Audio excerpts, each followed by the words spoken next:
నంద్యాల పట్టణ శివారు ప్రాంతంలోని summer storage tank, water filter బెడ్లు మరియు నీటి సరఫరా పథకాలను న్యాయశాఖ, మైనార్టీ సంక్షేమ శాఖ మంత్రి ఎన్ఎండి ఫరూక్ పరిశీలించారు. ఈ సందర్భంగా మంత్రి మాట్లాడుతూ, నంద్యాల ప్రజల నీటి సమస్యను పరిష్కరిస్తామని, సమ్మర్ స్టోరేజీ ట్యాంక్ ని విస్తరించి ఫ్యూచర్ లో నంద్యాలలో నీటి సమస్య రాకుండా చూస్తామన్నారు. అంతేకాకుండా గత తెలుగుదేశం హయాంలోనే ఈ సమ్మర్ స్టోరేజీ ట్యాంక్ ని ఏర్పాటు చేయడం జరిగిందని, ఈ వైఎస్ఆర్సీపీ ప్రభుత్వం అధికారంలోకి వచ్చిన తర్వాత నీటి సమస్యను పట్టించుకోవడంలో విఫలమైందన్నారు.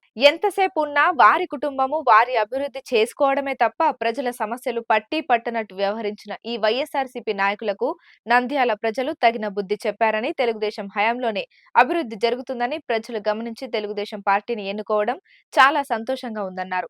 గతంలో మాదిరే ఈసారి కూడా అభివృద్ధి అంటే తెలుగుదేశం అంటే అభివృద్ధి అనే విధంగా నంద్యాల రూపురేఖలను మారుస్తామని ఫరూక్ తెలియజేశారు.